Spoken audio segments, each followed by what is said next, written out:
My name is Dorothy Garrett, and until a few weeks ago, I thought my life was on a steady, beautiful path, one that led straight down an aisle, lined with white roses and vows, whispered beneath soft lights. I was 31, engaged to my boyfriend, Brandon Harper, 29. After 4 years together and 8 months of planning a future I thought we both wanted. We were supposed to be married in 6 weeks. I remember waking up that Sunday morning with the kind of peace you can't manufacture warm sunlight. Brandon humming in the kitchen, the scent of coffee drifting into our room. When he suggested we go to brunch with his 3 closest friends, it felt like the kind of lazy, spontaneous moment couples cherish before wedding chaos hits. He said it would be fun, relaxed, nothing special. I nodded, completely unsuspecting. The restaurant was buzzing when we arrived, mimosas clinking silverware, chiming warm chatter, floating through the air. His friends adored him, and I adored seeing him with them. We were mid-laugh about bridesmaid dresses when it happened. Brandon suddenly went silent. Not thoughtful quiet, not emotional quiet. This was dead quiet, the kind that pulls the air out of the room. His friends noticed first. "You okay?" one of them asked. Brandon swallowed, his hands trembling just slightly. Then he looked at me with eyes I didn't recognize. Cold. Resolve without compassion.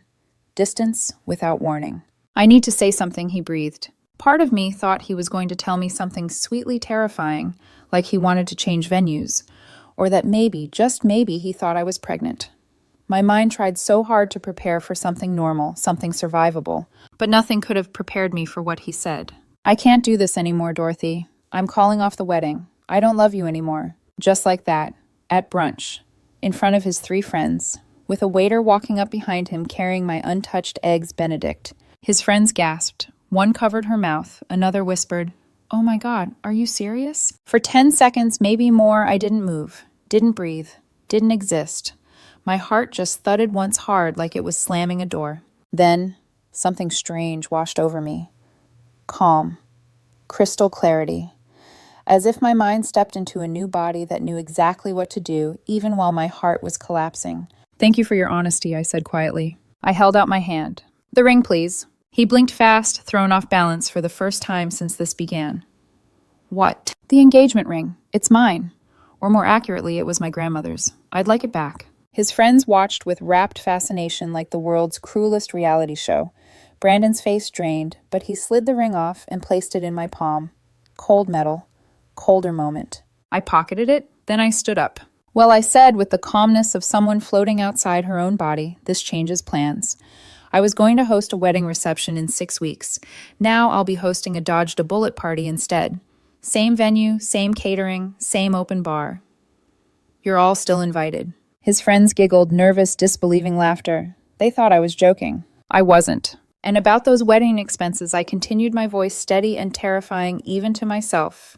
"The $62,000 in deposits you insisted on putting in your name to prove you're an independent modern man. Those are all yours now. Congratulations on your independence." The laughter died instantly. Brandon's face turned white. "What, Dorothy, wait. Your name is on everything, Brandon. The venue deposit, the catering, the photographer, the flowers. Remember, you said it was important for your credit building and personal growth. So, enjoy." One of his friends whispered, "Oh no." I leaned in slightly. "And one more thing. My uncle had planned to gift us $150,000 for the wedding. It was already arranged. But since the wedding isn't happening," I shrugged, "that's gone too." Silence. Heavy, humiliating silence. I placed $40 on the table for the food I never touched. "Enjoy brunch, ladies. I've got a party to plan."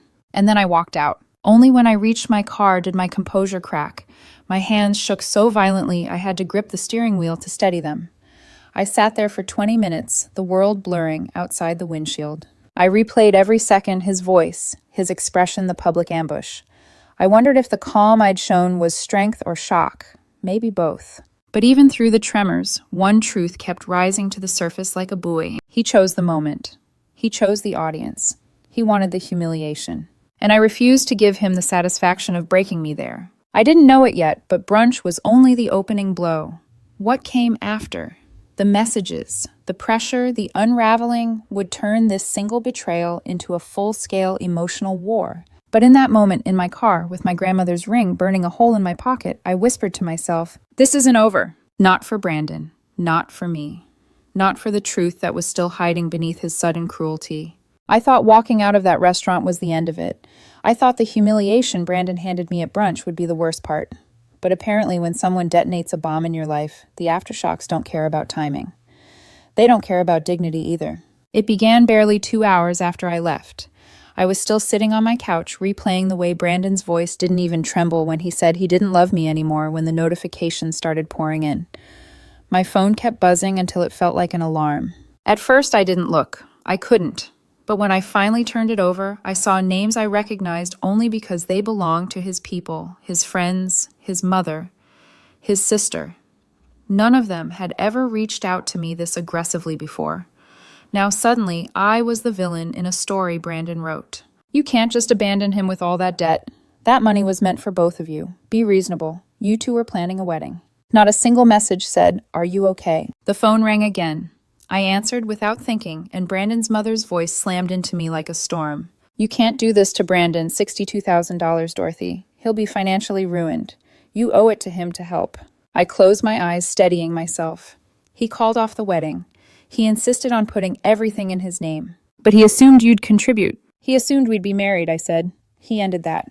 There was a beat of silence, then she burst into dramatic, breathless sobs, the kind that sound designed for an audience. And just like that, she hung up on me after scolding me, crying at me, and blaming me for choices Brandon made with perfect clarity. A text arrived seconds later from his sister. "He's having a panic attack. Those expenses will destroy him. Are you really going to let that happen?" I stared at the screen and felt something dark and sharp settle into place inside me. He called off the wedding in public and expected me to pay for it. Yes, I'm going to let him handle that. I blocked her. I didn't feel guilty, not even a little. Monday afternoon, the door camera on my phone lit up. Brandon stood outside my building lobby looking like he hadn't slept. He pressed the buzzer over and over until the sound felt like it was hammering my skull. I finally answered through the intercom. "Dorothy, please, we need to talk." "No," I said simply, "we don't." "I made a mistake," he rushed out. I was emotional, overwhelmed. I didn't mean what I said. "You told me you don't love me anymore," I reminded him, "in front of your friends." "That's not what I meant. I was scared." "You meant it enough to humiliate me publicly. That's what you meant." He swallowed, and his tone shifted instantly from apologetic to desperate. "What about the wedding costs, Dorothy? I can't pay that. You have to help me." "No," I said, "I don't. I can't afford $62,000, he shouted. "You should have thought about that before calling off the wedding." "This is financial abuse," he snapped. I laughed not because it was funny, but because it was absurd. "You put everything in your name." "I didn't do that." "You did. I'm not saving you from your consequences." "I'll sue you." "For what not marrying you, be my guest." He stood there another 10 minutes, crying loudly enough that people in the lobby looked over. Eventually, he left, and when the door finally shut behind him, the silence didn't feel peaceful. It felt like a warning. On Tuesday, I got another call, this time from Lena, his closest friend. She had been planning to stand beside him at the ceremony. Her tone was thick with forced compassion. "I know he messed up, Dorothy, but he's drowning. Can't you at least help with a few of the deposits?" "Why would I do that?" I asked. "Because you loved him." "I did," I said, past tense. "You're going to let him lose his apartment." That sounds like something he should have considered before making unilateral decisions. Her voice sharpened. "How can you be so cold?" "How could he blindside me at brunch?" I asked. "We all make choices." She kept trying for 20 exhausting minutes. She tried guilt, logic, anger, sympathy. None of it landed. Eventually, I said, "I'm done with this conversation," and hung up. I blocked her too, but Brandon wasn't finished. Wednesday morning, I woke to an email from his lawyer, a formal demand that I pay my share of the wedding expenses. My lawyer responded within hours. Brandon put everything in his name. Brandon called off the engagement. I had no obligations. The reply from his attorney was longer, more threatening. Listing legal terms meant to scare me. Promissory estoppel, unjust enrichment, emotional damages. My lawyer called me later with a tired sigh. He has no case. Any judge will throw it out. "How much will it cost to defend if he actually files?" I asked. "Probably $5,000 to $10,000. I breathed in steady. "Defend everything. I'm not paying him a cent." And that was when something clicked inside me. A clarity so sharp I could almost feel it cutting. Everyone kept acting as though I was punishing Brandon, as though I was cruel, but they weren't paying attention. Brandon didn't just end the wedding. He did it publicly. He chose humiliation for me as the delivery method. His friends laughed at me when I said I'd throw a dodged a bullet party. They laughed as if I were pathetic. But when the consequences landed on him instead of me, suddenly I was heartless. No, he asked the universe for independence. The universe granted it with exact precision. That afternoon I sent out the invitations. Not to a wedding, to the party. 30 people confirmed within hours. My family, my coworkers, and surprisingly, 2 of Brandon's own friends, people who messaged me privately to say they were ashamed of him. The venue cost $800, nothing compared to the $62,000 Brandon had strapped to his own back. And as I sat in my living room, looking at the finalized guest list, I felt something I hadn't felt since brunch. Control, not revenge, not anger. Control. For once, this story belonged to me. I thought the worst of Brandon's behavior had already surfaced: the public breakup, the guilt campaigns, the legal threats. But the truth is, people often save their most unflattering selves for when they start to lose control. And Brandon was losing control fast. 10 days after the brunch incident, things escalated in ways I didn't expect. After blocking most of his family and friends, I'd finally found a fragile pocket of peace. I wasn't happy, but I was steady enough to breathe again. Then on Friday evening, I got a call from a mutual friend, a woman named Caroline, who rarely involved herself in drama. Her voice was tense. "Dorothy, you need to know what actually happened." My stomach tightened. "What do you mean?" She hesitated. "Brandon didn't just panic. He didn't just get overwhelmed. He's been talking to someone, a woman from his gym." For a moment, I couldn't speak. It felt like someone was slowly pressing a hand into my chest. Caroline continued quietly.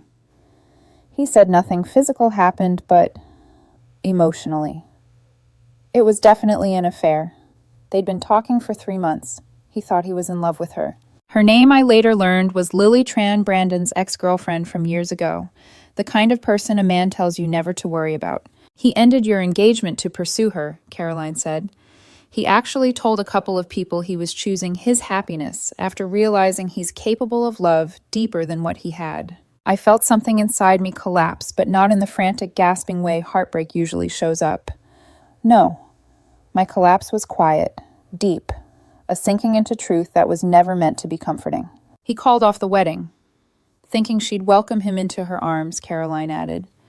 "But when she found out about the $62,000 in debt and the chaos he caused, she blocked him immediately. So that was it. Brandon didn't leave me because he fell out of love. He left me because he wanted a fantasy. And when the fantasy saw the bill, she ran." Caroline apologized again, but I barely heard her. I thanked her, hung up, and sat still for a long time. No tears, no shaking, just a dim realization that Brandon had lied so thoroughly, first to me, then to himself, that he mistook his own selfishness for destiny. I didn't owe him compassion. I owed myself honesty. And the truth was simple. If he had told me the real reason at brunch, I would have walked away anyway. On Monday, the next wave hit. When I got home from work, I spotted a familiar figure sitting in the lobby of my building, Brandon's younger sister, Paige. She looked like she hadn't slept in days. When she stood, her clothes hung looser than usual. "Please," she said, voice small. "Just 5 minutes." Against my better judgment, I nodded and gestured toward a lobby chair. She sat down and immediately burst into tears. "She's falling apart," Paige said. "She's lost 12 pounds. She's not sleeping. Collectors are already calling. She's spiraling." "Paige," I said gently, "none of that is my doing." "She knows she messed up," Paige insisted. "She knows she hurt you, but the punishment doesn't fit the crime." "What punishment?" I asked softly. "I'm not doing anything to him. I'm just not saving him from himself." "You have the money," Paige whispered. "You could help." "I also had a wedding. I had a future. I had dignity. He took all of those from me. I don't owe him my wallet on top of it." Her breath hitched. "She thought you'd always be there for her." Well, I said, leaning back, she was right until she dumped me at brunch for an emotional affair partner. Funny how that changes things. Paige blinked rapidly, shocked maybe that I finally said it aloud. "And the $150,000 from your uncle," she continued desperately. "Couldn't you ask him to give it anyway?" I stared at her. "You want me to ask my uncle to give Brandon, my ex-fiancé, who left me for someone else, $150,000 to pay off his wedding debt?" Paige swallowed. It would help him start over. I shook my head slowly. "Paige, you're delusional. Genuinely delusional." She flinched as if I slapped her. "You're being cruel." "No," I said. "I'm being fair. Brandon made choices. Big boy choices. And he gets big boy consequences." I stood. "We're done here." Paige broke down crying in the middle of my lobby. I walked upstairs without looking back. My hands were steady, my breathing even. Not because I enjoyed any of it, but because something inside me had finally snapped into alignment. Compassion without boundaries was self-destruction, and I was done destroying myself for Brandon. The next day, I got something unexpected, a Facebook friend request from Lily, the woman from the gym. I accepted out of pure curiosity. She messaged instantly. "Hey, I didn't know he was engaged. He told me he was single. Wanted you to know." I stared at the message for a moment before replying. "Thanks." He called off our wedding. "Yeah, that sounds right," she wrote. "He told me you two were basically broken up already. He's been blowing up my phone, saying you ruined his life." "I didn't call off the wedding," I typed back. "I figured," she replied. "Good luck. He's intense." Then she unfriended me immediately. Honestly, I respected that. By Wednesday, everything escalated again. Brandon's attorney formally filed a lawsuit, actual legal documents this time. Breach of promise, unjust enrichment, emotional distress, the kind of claims desperate people make when they're grasping at straws. My lawyer barely blinked. "This won't hold," she said. "He's wasting time and money." "Let him," I replied. "He chose this battleground." Thursday night, Brandon did something reckless. Someone held the door for him, and he made his way inside my building. He pounded on my apartment door, hard enough to rattle it. "Dorothy, open up. We need to talk." I stepped back from the door and called building security. They came quickly and escorted him out while he shouted about how I was destroying his life, how I was heartless, how he had rights. Afterward, the building manager called me. "Ma'am," he said, "we've documented everything. He's banned from the property. If he comes back, we're calling the police." "Thank you," I breathed. He paused. "Can I ask, what did you do to him?" I answered honestly. "I didn't marry him." He laughed softly. "Fair enough." By Friday, I was finalizing headcount for the party. 32 attendees. Friends, family, co-workers. Even 2 of Brandon's friends who quietly told me they couldn't defend what he'd done. I approved the printing of a banner. Dodged a bullet. A celebration. When my mother asked if this was too harsh, I looked her in the eye and said, "He humiliated me at brunch. I'm not humiliating him. I'm celebrating myself." And for the first time in weeks, something inside me unclenched like air returning to a room I hadn't realized was suffocating. Brandon's life was unraveling. Mine was just beginning to stabilize, and I still had no idea just how much more was coming. By the time the week of the party arrived, the chaos around Brandon had grown into its own weather system, loud, frantic spiraling. But around me, something strange was happening. Life was settling. Not peacefully, not completely, but enough for me to feel the ground beneath my feet again. I don't think Brandon understood that when he ended our engagement publicly, he also handed me something I didn't know I needed permission to walk away without guilt. And as he kept trying to drag me back into the storm of his consequences, my resolve only sharpened. I expected the next wave of drama to come from Brandon.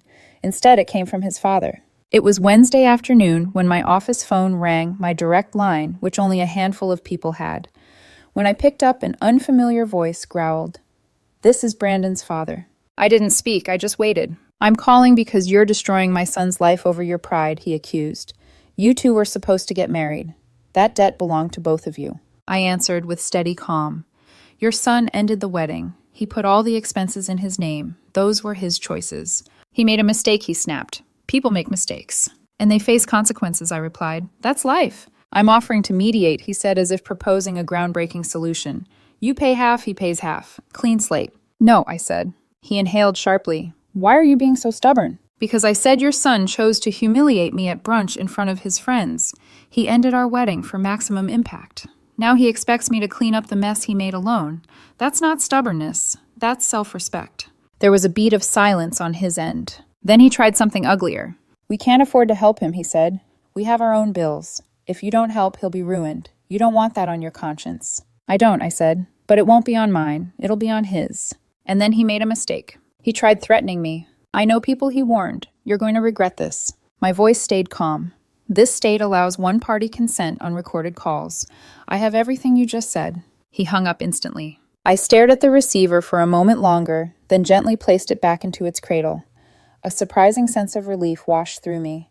Not because I enjoyed confrontation, but because his threat revealed something vital. Brandon wasn't just desperate. His entire family was collapsing under the weight of his choices, and they all expected me to be the solution. I wasn't. 2 days later, on Friday, another revelation surfaced. A different mutual friend reached out this time, someone who wasn't close to Brandon, which meant the information had weight. "I didn't want to get involved," she began carefully.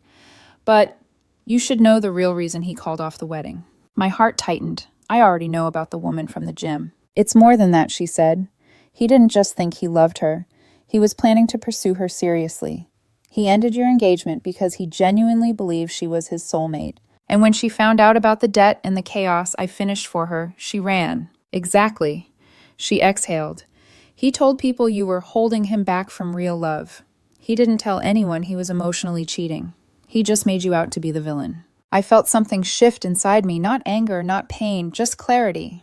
I finally saw Brandon for who he truly was, a man who created disasters and expected everyone else to sweep up the shards. He wanted a new life. He got it, just not the one he imagined. On Monday evening, I walked into my building lobby after work and froze. Standing there again was Paige, his sister. Her eyes were swollen, and she clutched her phone like it was her last lifeline. "Please," she whispered, "just hear me out." "No," I said instantly.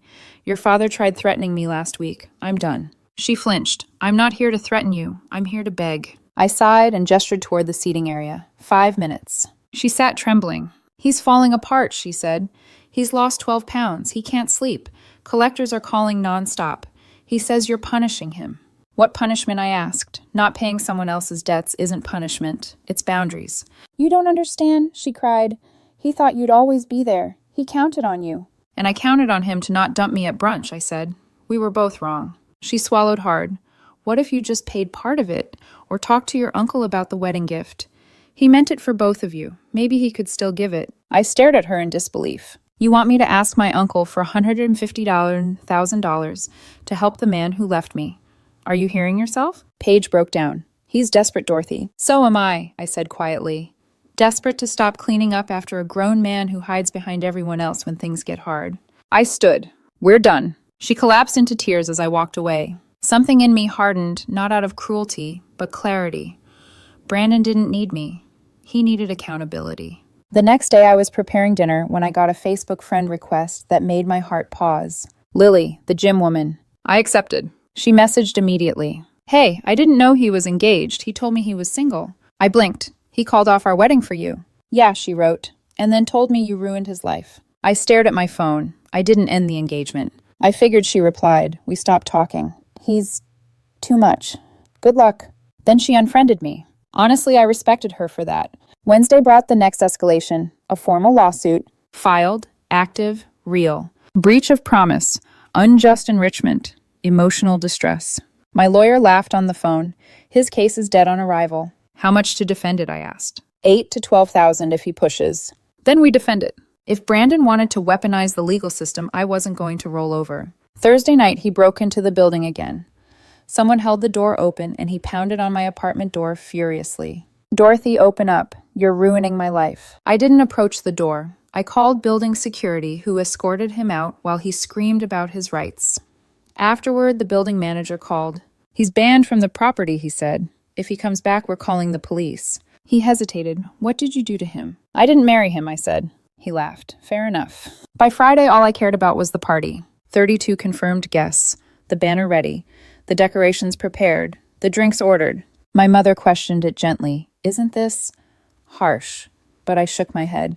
"Mom," I said, "he humiliated me publicly. This isn't revenge. This is closure." And for the first time since that brunch, I felt like Dorothy again, not a victim, not a target, not a cleanup crew. A woman reclaiming her own story. The day of the Dodged a Bullet party arrived with surprising stillness. I woke up without dread for the first time in weeks. No buzzing phone, no frantic messages from Brandon's family, no threats, pleas, or guilt trips. Just quiet. Peaceful, unfamiliar quiet. I got ready slowly, almost ceremonially. A soft dress, loose curls, a touch of makeup. Nothing extravagant, just enough to feel like myself again. When I looked in the mirror, I didn't see the woman who walked out of brunch shaking, blindsided, humiliated. I saw someone steadier. Someone who'd survived a storm she never asked for. The venue was a small bar Brandon and I had once thought about using for a rehearsal dinner. Irony is rarely subtle. When I walked in, the lights were warm, the music soft, and the giant banner hanging above the bar made me stop in my tracks. Dodged a bullet, a celebration. A few early guests clapped when they saw me. My closest friends hugged me tightly. Even two of Brandon's own friends, people who had witnessed his spiral firsthand, showed up offering quiet, awkward smiles that said more than any apology could. 32 people in total, more than I expected, more than I needed, enough to feel held.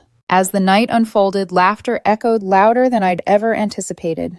People toasted to new beginnings, to self-respect, to painful truths that become liberating once spoken aloud. My best friend Marissa raised her glass and declared, "To Dorothy, who didn't just dodge a bullet, she dodged a whole firing squad." Everyone roared. I laughed too genuinely fully, without the hollowness I'd been carrying. We took photos under the banner, smiling, goofy, triumphant. I didn't tag Brandon. I didn't even mention him. This night wasn't for him. It wasn't revenge. It was reclamation. When the party ended, I walked home with tired feet and a lighter heart. I didn't yet know what the next morning would bring. The next day around mid-afternoon, my phone rang. Brandon's mother. The moment I answered, she began screaming. "How dare you humiliate my son publicly? That banner, those photos. How could you do something so cruel?" I breathed in slowly. I didn't mention him once. I threw a party with my friends. "You know exactly what you were doing," she cried. "He saw the photos. He's devastated." "Good," I said quietly. "He needs to sit with the fallout of his own choices." "He's talking about bankruptcy, Dorothy. Do you understand that?" "Yes," I replied. "That's what happens when you take on $62,000 of debt you can't afford and then lose the person who was going to help you pay it." "You could stop all of this," she shouted. "Just help him with some of the money." I closed my eyes. "Why would I asked. "Because he didn't just break up with me. He did it at brunch in front of his friends, designed for maximum humiliation. Because he put everything in his name to prove his independence. Because he tried to guilt me, sue me, and harass me into paying for choices I didn't make. Because he expects me to always clean up after him." Her voice cracked. "Because you loved him." "Past tense," I said. "And love doesn't mean funding someone's consequences." She hung up on me sobbing. I didn't cry, not this time. The final blow to Brandon's crusade came the following week. My lawyer called first thing in the morning. The judge dismissed his case. I blinked. "Already?" "Immediately," she said. The judge told his lawyer to advise him to stop wasting the court's time. I smiled a small private smile, the kind that grows only after surviving something quietly brutal. A few hours later, my father called. "You won't believe who showed up at our house," he said. I didn't need to guess. "Brandon." "Yes," Dad replied. "He came in crying, begging me to talk sense into you. Said he was going to lose everything. Wanted us to give him the money since we were basically family." I let out a bitter laugh. "What did you say?" "I said, you called off the wedding. You're not family, and my daughter doesn't owe you anything." Then I closed the door. Something in my chest loosened. "Thank you." "Dorothy," he said softly, "I'm proud of you. A lot of people would have folded under the pressure, but you didn't. You stood your ground." I swallowed hard. It didn't feel strong. It felt necessary. "Strength often does," he said. In the weeks that followed, Brandon's life truly unraveled. He moved back in with his parents. He broke his apartment lease, more fees. He worked 2 jobs trying to claw back at a debt he'd created single-handedly. His credit tanked. The collections calls intensified. He applied for debt consolidation. Nothing looked hopeful. People kept asking me if I felt bad. Honestly, no, not even a flicker. Brandon made every choice that led him here. He chose the emotional affair. He chose to call off the wedding publicly. He chose to put all the expenses in his name. He chose to sue me. He chose to lie, manipulate, threaten, and weaponize guilt. I simply chose not to rescue him. Meanwhile, my life grew quiet, peaceful, mine again. I had my grandmother's ring appraised. I considered selling it, letting it go the way I let him go. The apartment felt lighter without him. I even started dating again casually, without pressure, just breathing. Financially, I was only out about $10,000 party costs and legal fees. Brandon, $62,000 in deposits, several thousand more in legal fees, moving costs, destroyed credit, a reputation in pieces. When someone asked me if seeing him struggle made me want to help, I answered honestly, no, not even a little. This was never about money. It was about respect. Brandon disrespected me in the worst possible way, publicly, deliberately, cruelly, and then expected me to carry him through the consequences. Life doesn't work that way. Neither do I. He wanted independence. And he got it. Completely. Sometimes the kindest thing you can do is let someone solve their own problems, especially when they spent years expecting you to solve them for them. And as for the party, it really was the best money I'd spent in years.